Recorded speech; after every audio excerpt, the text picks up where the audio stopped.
गोरी और सुंदर गरीब गुंजन अपने छोटे से घर में अपने गरीब माता पिता हर्षिता और दिनेश के साथ बैठी थी। गुंजन और उसके माता पिता बड़ी गरीबी में अपना जीवन बिता रहे थे। अजी, मुखिया जी से आपने बात की पैसों के बारे में? हाँ, वो कल शाम तक देंगे हमें पैसे।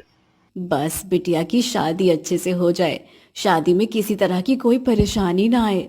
तभी हर्षिता के घर एक लड़का आता है। अरे अमित बेटा, तुम अंदर आओ। काकी जी, माँ ने ये भाभी के लिए लहंगा भेजा है। अच्छा, गुंजन की शादी का लहंगा आ गया। तभी हर्षिता लहंगा खोलकर देखती है। वो लहंगा काफी सुंदर था। हाँ, कितना सुंदर है ये लहंगा। ये लहंगा तो काफी कीमती लगता है। जी अंकल जी, पूरे 80,000 रुपए का है ये लहंगा। 80,000 रुपए? अब बाप रे, कपड़े भी कितने कीमती आते हैं। अच्छा, अब मैं चलता हूँ। बेटा, कुछ जलपान करते जाते। नहीं नहीं काका जी, फिर कभी। अमित वहां से चला जाता है। वाओ, कितना सुंदर लहंगा है ये। बिटिया, सच में तू बड़ी भाग्यशाली है कि तुझे इतना प्यार करने वाला ससुराल मिला। दिनेश की बेटी गुंजन का रिश्ता तय हो चुका था और 15 दिन बाद गुंजन की शादी थी। गुंजन के ससुराल वाले पास के गांव में रहते थे। वो काफी धनी व्यक्ति हैं। चलो, इस लहंगे को अलमारी में रख देती हूँ। अगले दिन दिनेश रोज की तरह अपने काम पर चला जाता है। दिनेश गांव में छोटी मोटी मजदूरी करता है, जिसकी आमदनी बहुत कम है। शाम का समय दिनेश गांव के मुखिया बलराम के घर आता है। शादी के खर्च के लिए दिनेश के पास पैसे नहीं थे, क्योंकि वो जो पैसे कमाता है वो सारे पैसे उसकी रोजमर्रा की जरूरतों में खर्च हो जाते थे। दिनेश, मैं तुझे पैसे नहीं दे सकता भाई, क्योंकि तू ठहरा एक गरीब आदमी। इस बात की क्या गारंटी है कि आगे तेरे पास पैसे आएंगे? इसीलिए भाई, तुझे अपनी कोई कीमती चीज मेरे पास गिरवी रखनी होगी, तभी मैं तुझे पैसे दूंगा। मुखिया जी, मैं क्या दूं आपको? मुझ गरीब के पास तो कोई भी कीमती चीज नहीं है। तो भाई, फिर मैं तुझे पैसे नहीं दे सकता। ऐसा मत कहिए मालिक, मेरी बच्ची को बड़ी मुश्किलों के बाद इतना अच्छा रिश्ता आया है। अगर ये रिश्ता टूट गया तो उसकी शादी कभी नहीं हो पाएगी मुखिया जी। मैं सारी बातें समझता हूँ दिनेश, पर भाई, बात यहाँ पैसों की है, और 50,000 रुपए बहुत बड़ी रकम होती है। मैं कैसे तुझे इतनी बड़ी रकम दे दूं? बलराम दिनेश को पैसे देने से मना कर देता है। तभी दिनेश घर आता है। जी, अब क्या करें, शादी को बहुत कम समय बचा है। इतना अच्छा रिश्ता गुंजन को फिर कभी नहीं आएगा। क्या करूं? कहाँ से करूं पैसों की व्यवस्था? दिनेश के पास ना जमीन थी, ना घर था और ना ही पैसे थे। उसका ये घर भी किराए का था और बेटी की शादी का समय भी धीरे धीरे करीब आता जा रहा था। हमारे पास ऐसी कोई चीज भी नहीं है कि जिसे बेचकर हम गुंजन की शादी करवा सके। भगवान, क्यों हम गरीबों के साथ ऐसा हो रहा है। यकीनन गरीबी इंसान को कदम कदम पर परेशानी के नए मोड़ दिखाती है। बेटी की शादी का समय करीब था और जेब में फूटी कौड़ी नहीं थी, न पास में कोई संपत्ति थी। इधर गुंजन के आलीशान ससुराल में उसके सास ससुर हेमानी मदन और 2 बेटे विनय अमित थे। यहाँ भी विनय और गुंजन की शादी की तैयारियां चल रही थी। विनय के परिवार वाले काफी अमीर लोग हैं। अमित बेटा, चाहे जितना पैसा लग जाए, पर विनय की शादी में कोई कमी नहीं होनी चाहिए। माँ, आप चिंता मत कीजिए, भाई की शादी में कोई कमी नहीं होगी। एक तरफ शादी को लेकर हजार खुशियां सजाई जा रही थी और एक तरफ परेशानी घर की दहलीज छोड़ने का नाम नहीं ले रही थी। अगले दिन रात में गुंजन के घर उसकी सहेलियां रिया और जानवी आती हैं। और क्या हाल है गुंजन तेरे? लगता है गुंजन के मन में शादी की खुशी के लड्डू फूट रहे हैं।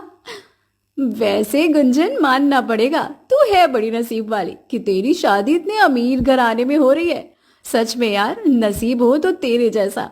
तभी गुंजन दोनों को अपनी शादी का लहंगा दिखाती है। थोड़े समय बाद जानवी रिया घर से बाहर आती है। जानवी, गुंजन का शादी का लहंगा तो कितना सुंदर है यार।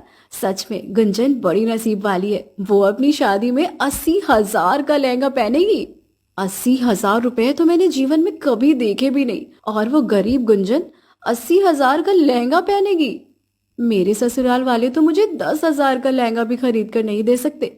सुन रिया, हम गुंजन का लहंगा चुरा लेते हैं ना, और उसे बेचकर हमारे पास पैसे आएंगे, उसे आधा आधा बांट लेते हैं। सोच, इतना पैसा हमारे पास जीवन में कभी नहीं आ पाएगा। हाँ, बात तो सही है। हम वो पैसा अपनी शादी के लिए संभाल कर रखेंगे, पर हम लहंगा चुराएंगे कैसे?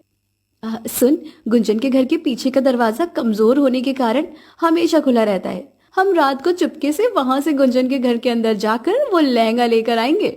दोनों गुंजन से काफी जलती थी। आधी रात का समय था। दोनों चुपके से पीछे के दरवाजे से गुंजन के घर आती हैं और उसका शादी का लहंगा लेकर वहां से भाग जाती हैं। अगले दिन किसी का ध्यान अलमारी की तरफ नहीं जाता। हर्षिता, मैं एक बार मनोहर मालिक से पैसे मांग कर देखता हूँ। अब वही हमारी आखिरी उम्मीद है।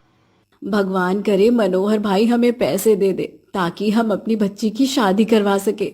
दिनेश गांव के अमीर आदमी मनोहर के घर आता है और उसे सारी बात बताता है। मालिक, मैं ठहरा छोटा मोटा मजदूर।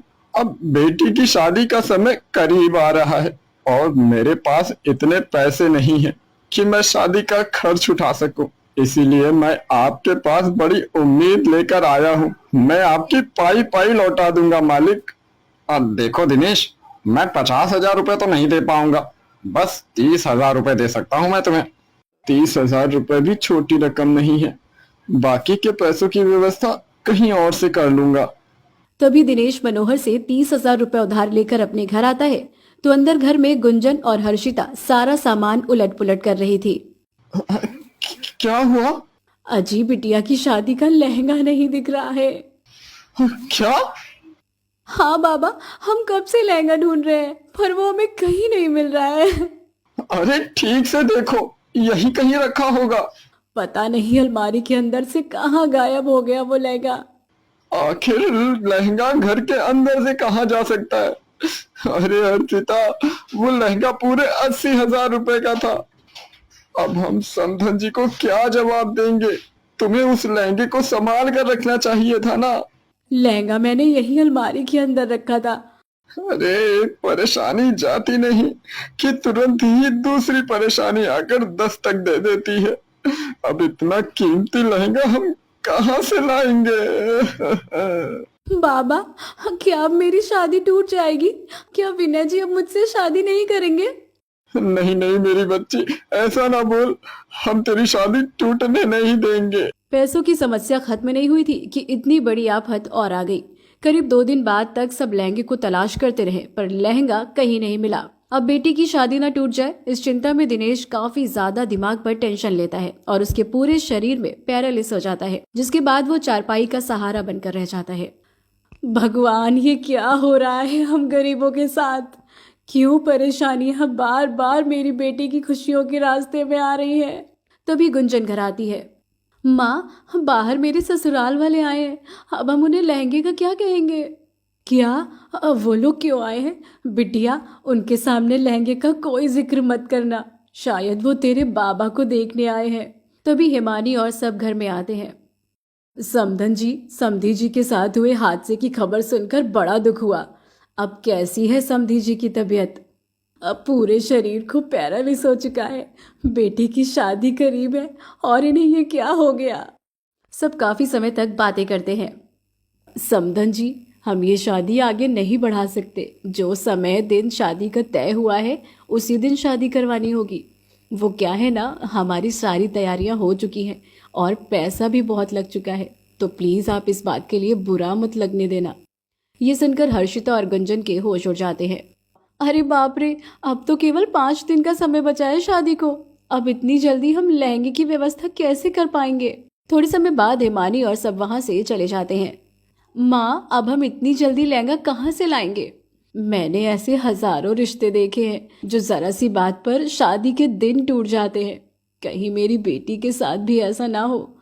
नहीं नहीं, मैं बेटी के साथ ऐसा नहीं होने दूंगी।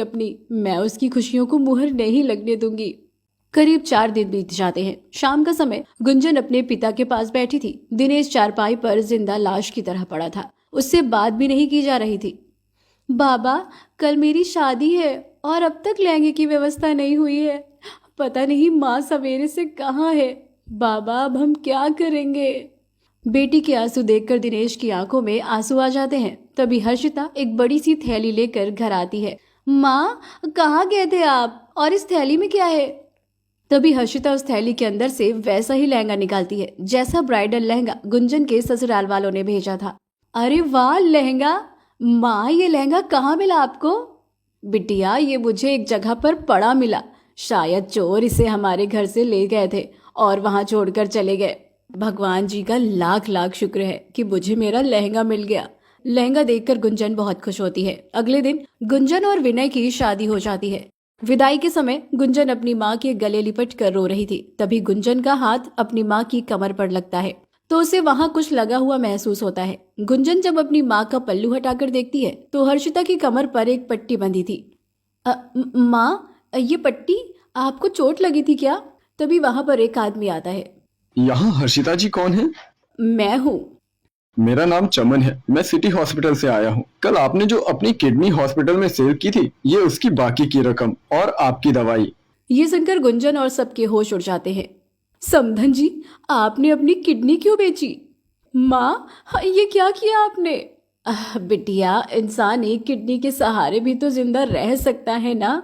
मैं तेरी जिंदगी कैसे बर्बाद होने दे सकती थी? मेरी बच्ची के लिए इतना बड़ा खुशी का दिन है, इसलिए मैंने अपनी किडनी बेच दी और तेरे लिए शादी का लहंगा लेकर आई। ये सुनकर गुंजन फूट फूट कर रोने लगती है और अपनी माँ के कदमों में गिर जाती है। ये क्या किया माँ आपने? कितनी बुरी बेटी हूँ मैं, जिसने अपने माता पिता को इतने दर्द दिए। नहीं मेरी बच्ची, ऐसा नहीं कहते। तभी दोनों माँ बेटियां खूब रोने लगती है। जैसे तैसे सब उन्हें समझाते हैं। जा बिटिया, अपने घर, अपने ससुराल जा और अपने जीवन की एक नई खुशियों भरी शुरुआत कर।